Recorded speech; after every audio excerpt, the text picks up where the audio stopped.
Shalom, saudara-saudara yang terkasih dan diberkati oleh Tuhan. Hari ini kita bersyukur, berterima kasih dengan segala berkat-berkat yang Tuhan anugerahkan kepada kita. Dan karena itu, marilah bersama-sama kita memuji kebesaran akan nama Tuhan dan kita mengangkat pujian bersama-sama di saat ini.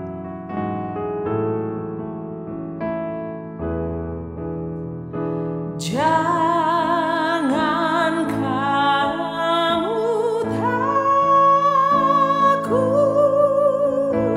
aku adalah.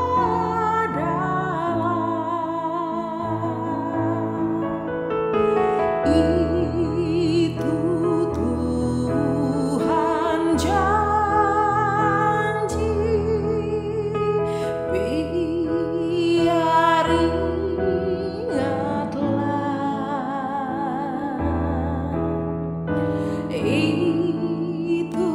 pun beri hibur kalau tak senang,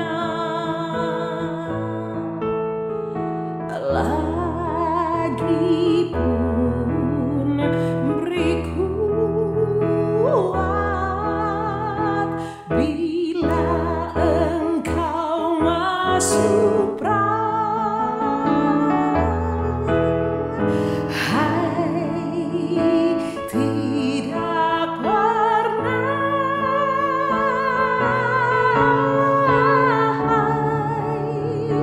tidak pernah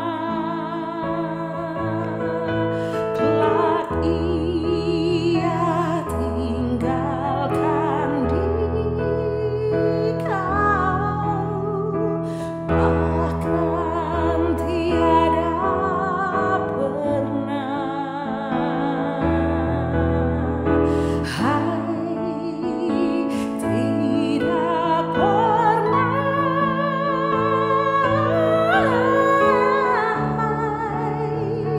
Tidak pernah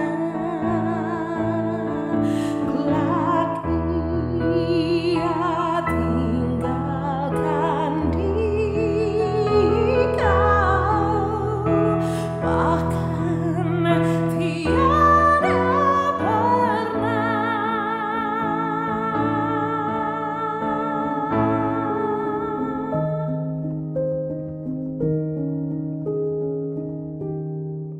Mari Bapak Ibu Saudara-saudara kita berdoa. Ya Allah Bapa di surga, bersyukurlah kami kepadamu dalam segala penyertaan yang telah Tuhan limpahkan kepada kami. Saat ini kami hendak membaca merenungkan firman-Mu. Tuhan tuntun bimbing kami semua, biarlah firman-Mu dapat kami mengerti untuk kami lakukan dalam perjalanan kehidupan kami. Inilah doa kami, di dalam nama Tuhan Yesus kami berdoa. Amin. Mari kita membaca firman Tuhan dalam Amos 5 ayat yang ke-13. Sebab itu, orang yang berakal budi akan berdiam diri pada waktu itu, karena waktu itu adalah waktu yang jahat. Tema perenungan kita di saat ini adalah jangan menjauh dari Tuhan di tengah dunia yang jahat. Bapak Ibu Saudara-saudara, walau kita tinggal dan berada di dalam dunia, tetapi kita tidak boleh sama dengan dunia ini. Karena sama seperti ikan di laut, walau ikan tinggal di dalam air asin, tetapi tubuhnya tidak asin selama hidup. Tetapi saat ikan di laut mati, maka tubuhnya diberikan garam agar bisa awet. Kita memang diutus Tuhan di tengah-tengah dunia ini, tetapi kita tidak boleh menjadi serupa dengan dunia ini.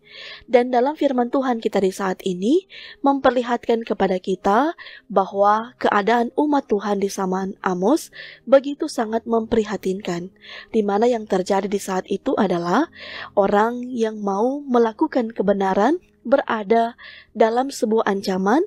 Karena itu orang yang berakal budinya hanya berdiam diri saja. Mereka tidak bisa berbuat apa-apa. Orang-orang yang bijaksana tidak mau lagi menyuarakan kebenaran. Karena usaha ini semuanya dipandang sia-sia saja dan hal-hal buruk bisa menimpa mereka. Karena apapun yang hendak mereka katakan dan ingatkan kepada mereka, semuanya tidak akan didengar. Sehingga mereka menjadi orang yang pesimis, orang yang berdiam diri, masa bodoh dengan kejahatan yang terjadi, sebab kalau ada yang akan menentang untuk melakukan kebenaran, maka mereka pun tahu akibat yang akan mereka dapatkan. Karena itu belajar dari kehidupan umat Israel ini, firman Tuhan mengingatkan kita jangan menjadi serupa dengan dunia ini, karena seringkali kita terpengaruh oleh ajaran-ajaran sesat, bahkan ketika pula kita terpuruk dalam masalah dan beban penderitaan, sehingga kita seringkali meragukan kasih dan kuasa Tuhan, bahkan hidup kita menjauh dari Tuhan.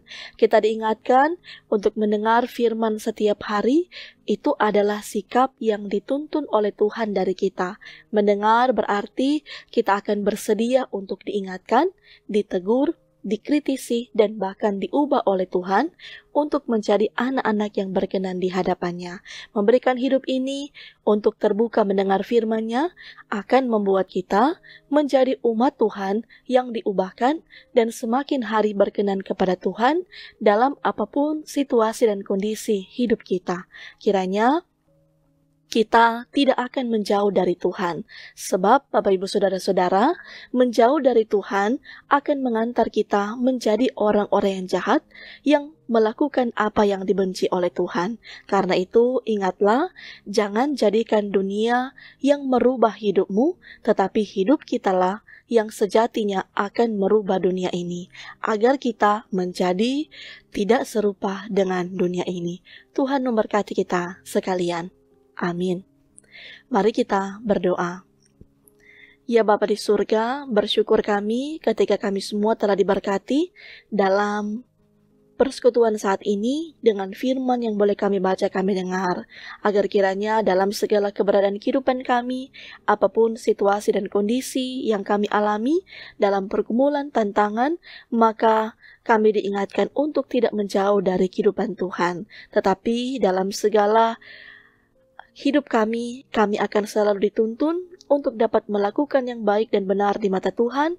Maka kami akan percaya pula hari ini dalam penyertaan perlindungan Tuhan, maka Tuhanlah pula yang akan memberkati segala kelangsungan kehidupan kami. Berikanlah kami hikmat, akal budi, bahkan kemampuan dan kekuatan dari Tuhan, baik pribadi kami, keluarga kami, dalam segala kerja usaha, pendidikan yang akan kami kerjakan di hari ini. Biarlah Tuhan akan mendatangkan berkat yang terindah untuk kami nikmati dalam kehidupan keluarga kami masing-masing. Bahkan kami pun senantiasa pula memohon, meminta kepadamu bagi saudara-saudara kami yang saat ini ada dalam kelemahan fisik, ada dalam pergumulan masalah. Biarlah Tuhan senantiasa pula menolong kehidupan mereka, memberikan kekuatan, memberikan kesembuhan dan pemulihan, sehingga mereka boleh merasakan bagaimana kasih karunia Tuhan yang melimpah dalam kehidupan mereka. Karena itu, kami ingin percaya hidup kami di hari ini semuanya pula ada dalam pemeliharaannya Tuhan. Dan inilah ya Tuhan, sukacita, syukur yang kami panjatkan kepadamu hanya di dalam nama Tuhan Yesus Kristus yang telah mengajarkan kami untuk berdoa bersama-sama. Bapa kami yang di sorga, dikuduskanlah namamu, datanglah kerajaanmu, jadilah kehendakmu di bumi seperti di sorga. Berilah kami pada hari ini makanan kami yang secukupnya, dan ampunilah kami akan kesalahan kami, seperti kami juga mengampuni orang yang bersalah kepada kami. Dan janganlah membawa kami ke dalam pencobaan, tetapi lepaskanlah kami daripada yang jahat. Karena Engkaulah yang punya kerajaan dan kuasa dan kemuliaan sampai selama-lamanya. Amin. Demikianlah Bapak Ibu Saudara-saudara untuk firman Tuhan kita di saat ini. Dan saya yakin percaya kasih karunia Tuhanlah yang akan terus menolong memberkati kehidupan kita sekalian. Tuhan memberkati kita.